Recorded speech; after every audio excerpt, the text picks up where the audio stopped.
Yeah, motherfucker. Yeah, motherfucker. Shut up, I'm talking. Shut up, I'm talking.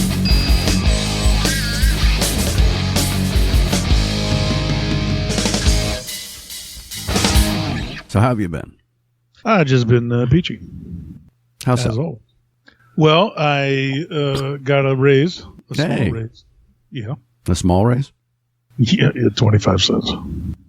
That's better than I'm going to get. I know, and I thought, well, all right, it's better than nothing because I'm quitting this job anyway. I literally do nothing, and even it's getting to be too much. I can't stand it. And I know how bad that sounds, but I don't care at this point. Well, I was greatly offended this afternoon when you put me on hold for an extended period of time for a customer. Yeah, I know. I didn't have a choice. Dick move. This guy, and he took a couple of minutes because he was very angry. Oh, nice. Well, he says, he comes in, he goes, I have a storage lot here. And I went, okay, what's your base number? What is it? So he gives me a number and it comes up, it says it's vacant.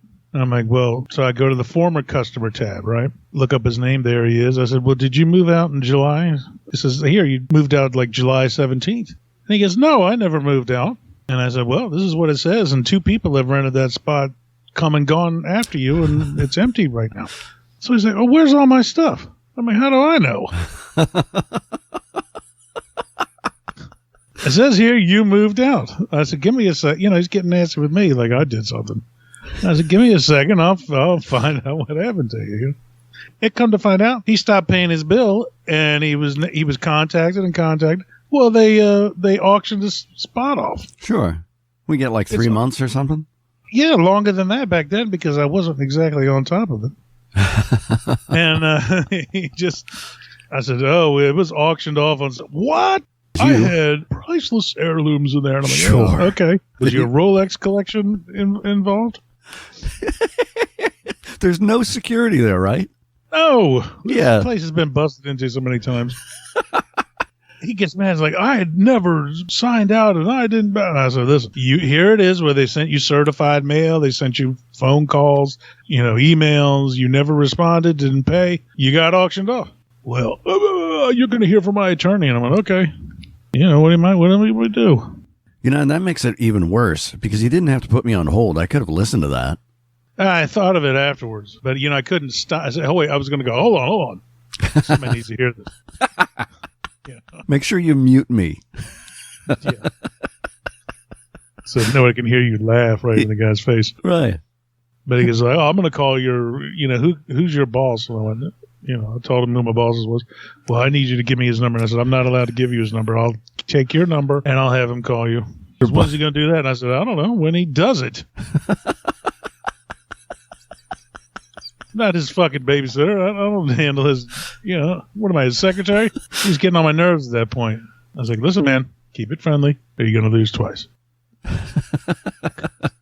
I can't say what we do at work, but it's in the financial realm. And we'll get these calls from people and they go, well, I received something and this isn't for me. And I think this is a scam. And I'm like, okay. Yeah. Okay. You can call the cops if you want. What would you like me to do, sir? And so I thought, on my last day there, I get one of these calls and they go, I think this is a scam. I'm going to pull the phone away from my mouth and go, they're on to us, and then hang up. When I had that telemarketer job in Hollywood, when somebody would start saying this, the guy next to me, he would just go, okay, can you hold on a second? And then you can always hear him say, well, what for? And he goes, because I want to pull my pants up.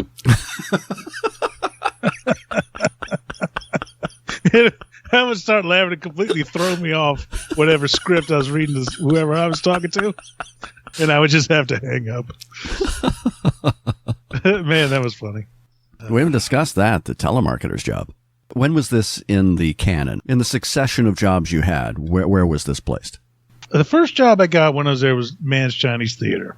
And then it was the bookstore. And I think that was after that. Then it was the telemarketer job. Were you selling something? Yeah, it was that job was actually a scam because we were supposed to call people, right? businesses and restaurants and stuff like that. And we had to pretend that we were their local supplier of cash register tape. And then you get them to buy a box of this cash register tape for an outrageous amount. They had a whole script and, the whole 9 yards, and they would give you telephone book pages from all over. It's all cold calls. Yeah. After about 10 or 15 minutes, people would realize it's a scam and hang up. Once they realized what you were doing, you were supposed to hang up. Was that in the script? No, that was in the handbook, the employee handbook. Wow, it was written out like that. Because you had you couldn't tell them who you were or where you were calling from. You had to say, "Oh, I'm your local supplier, and we're having a sale on these cash register tapes." Another job I should have never quit because I was making. That was the job that paid me the most the entire time I was there. Yeah, it was like $15, $16 an hour. Wow, and that was late 80s? Yeah, which was good back then. Sure. I'd probably get arrested for doing it now. I mean, how many bottles of a night train you could afford on that salary? That's enough to kill you. And just imagine, without a doubt. Just imagine how many pair of yellow leper spotted boots you could buy. I could. I could have had a whole leper spotted wardrobe. And would have walked around proud too. So screw you. You're still proud of that? I am proud of it. Yellow leper spotted boots. They're the best pair of shoes I ever owned. Have you gone shoeless since? Only in my heart. Okay. Like I said, you would get bored very quickly doing these things because it was an absolute scam. So one day they gave me all these phone book pages from Denver. It's just whatever's on there. And of course, I came across a phone number for a party clown, and immediately started tormenting this poor person. Because it was one of these, like a phone message, the answering machine. Uh-huh. So it was like this goofy, chuckles the party clown or something like that, And I started saying stuff. You're worse than a mime. Oh yeah, and after about but 8th or 9th message, I would let it run out, and then I would make another one and another one. Then somebody finally answered off. Who is this? Who is this? Did you know who it is? And then I hung up. Who is the serial killer clown? John Wayne Gacy. Yeah, John Wayne. It could have been him. You scared John Wayne Gacy. Oh, I scared somebody because they were not happy with what I was saying. I'll never jerk off over a corpse again. I gotta say, it amused me all afternoon. Then I quit it because I just kept going. I can't keep doing this. It's ridiculous. That's a common theme. Why do I keep quitting jobs I shouldn't? Because I was making a lot of money. Apparently you don't learn. No, that is the one true constant in life. Matt, you just got a quarter raise. Don't leave. Yeah, don't screw it up. You're on a career track. Come on. Well, a dead end is a destination too. Yeah, okay. There you go. I could put that on my fucking tombstone. How long did you last there? Oh, like maybe 2 months, 3 months. And I think they were going to get shut down. Yeah, it sounds like it. Yeah, they were going to. I think it was getting close to. They were going to pull the plug off. But I shouldn't have quit it because you could have gotten arrested too. You know what? Who cares? It's not like I had been arrested before. How many times had you been arrested by that? Like 4 or 5 times? No. God, what am I, Al Capone? No. Your many assaults against the homeless? Yeah, take it easy, man. I don't do that. Roaming the streets looking for homeless men. That sounds like a very different kind of crime. Well, that's a brand new story. I have never heard the story of you in that occupation. What other jobs did I have? I had, let's see. Here's something. Do you remember when I got the job on the radio station? No. Yeah, I got a job as a DJ while I was there too, but I couldn't take it because it interfered with my school. I actually went in and auditioned, and they gave me the job. And what did it entail? Was it you talking up records? No, I had to go in there, and they gave me a little script, and I had to read a steakhouse commercial. And they said, "Wow, you're pretty good," and they gave me a job. They offered me one, and it was going to be it was on some kind of syndicated show, and I couldn't do it because it conflicted with school. All right, now I'm just thinking back to you trying to do those lines for the Christmas episode and going, how the fuck did he lose the ability to speak? That's because I wasn't, it wasn't written down in front of me. I wasn't reading off a piece of paper. All right. It was written down. I had to read it off the paper. So it was, it was good. It was good. Syndicated show. It had news and all, they told me all about it. I didn't pay attention. I was just waiting for the money. They were on a bunch of different stations in California, Oregon, and then one of them was in Hawaii. I remember that. Well, I think you took the right decision because you turned down that opportunity, and instead, you made 50 cents in a band. Damn, yeah, that's right. And I don't regret it for 1 second, so screw you. Asshole. How dare you? See, you have made correct decisions in your life. Yeah. Hanging up will be my next one. Let's get back to talking about your life. So what'd you do for Christmas? This past Christmas? No, Christmas 15 years ago. Yeah. Fuck you think I'm talking about? Just went down to my mother's for the weekend. That reminds me, did your father ever have the talk with you? No. No. Yeah, I didn't think your father had much interest in your upbringing. I think you were there. No, my father would drive me in the police cruiser to the bus stop, and we would sit in silence listening to WTOP while he smoked. That's some bonding time right there. And then when the bus arrived, he'd nod in my general direction. Okay, get out now. Purpose served. That's right. Well, my father wasn't much better unless he was forced or he found it amusing. Is he the one that gave you the Mac Bolan books? He did. Was that the talk? No, the talk was actually before this. When I was a little kid, you come home from school, and I used to watch Gilligan's Island and, Batman and all the 60s sitcoms. Uh-huh. But when the Batman was on, when the Julie Newmar Catwoman or Batgirl was on, it used to drive me crazy. I literally used to run around in circles because they were just amazing to me. I don't know who designed those outfits, but he should be canonized. He really should. I know what my special purpose is. Holy man, because it was Julie Newmar Catwoman, Batgirl, and then Joy from the Bugaloos. I don't know that one. Because she was always getting kidnapped and tied up. And Lord. Oh, yeah, it was quite a show. The Bugaloos had a rat dressed in an SS uniform. Nice. It's one of those weird, trippy 60s British kid shows. So my father's in there watching one day, and I'm going apeshit over Catwoman and Batgirl. And then Gilligan's Island comes on, and, of course, Ginger and Marianne. So he goes, come here, I want to talk to you for a minute, because my mother was getting concerned. Cause it's like humping the floor or something. Lord. So he's chipping the paint on the floor. I can't tell you how many floorboards he'd ruined. So he threw my brother and sister out. He told them to go outside. Just sit down. I want to talk to you for a minute. I'm like, and of course, I immediately thought I was in trouble, starting to come up with reasons why I didn't do whatever it was he was going to, right? He goes, I'm going to talk to you, and I want you to answer me honestly. You're not going to get in trouble. And that, of course, to me, that means I'm going to get in trouble. I don't know. I don't know what I did. As far as I know, I didn't do anything. And he goes, do you like girls?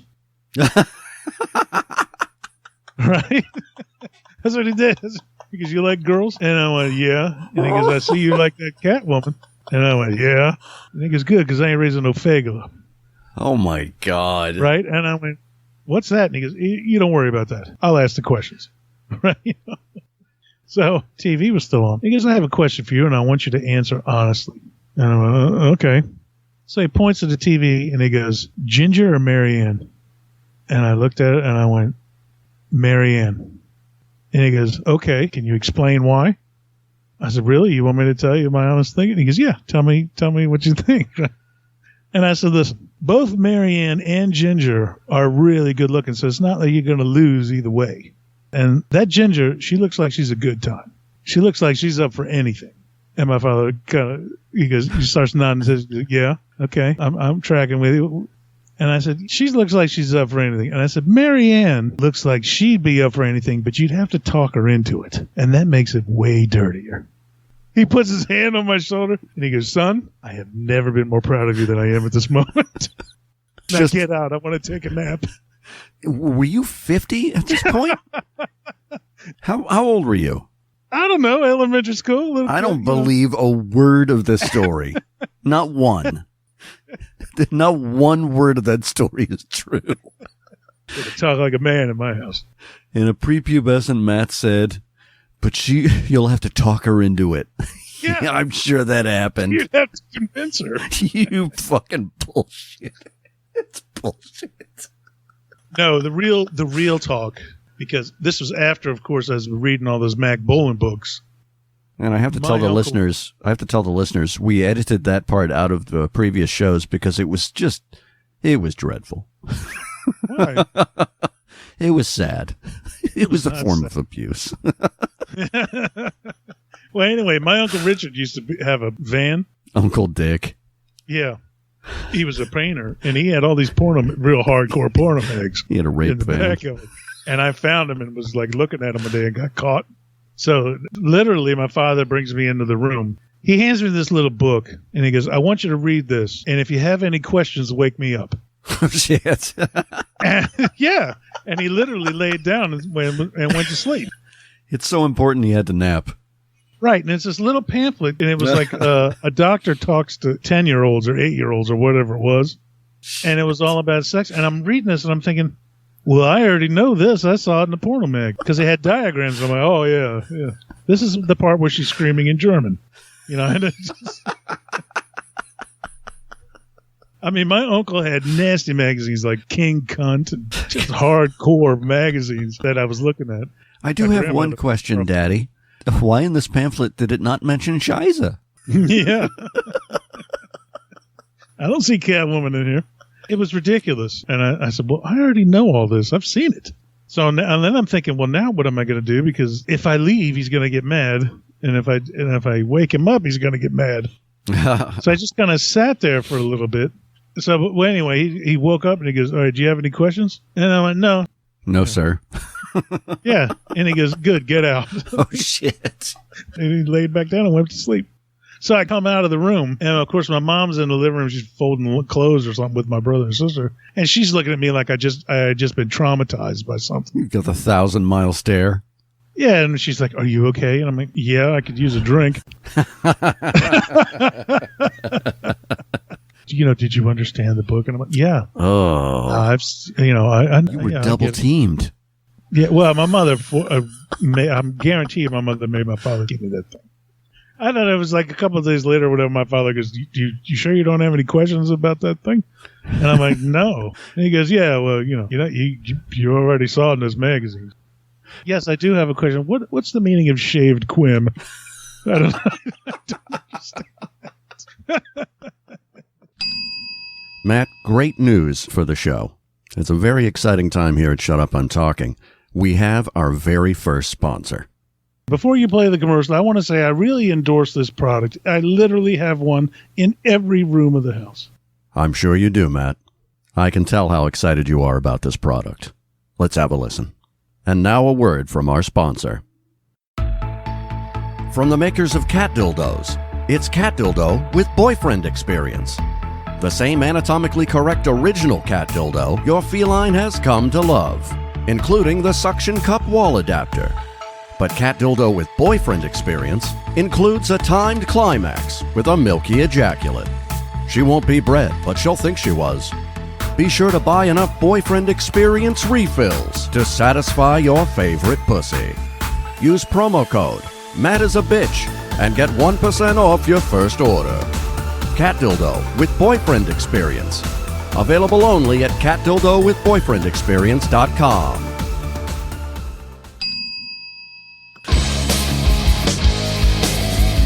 Shut Up, I'm Talking with Matt Powers and Larry King God.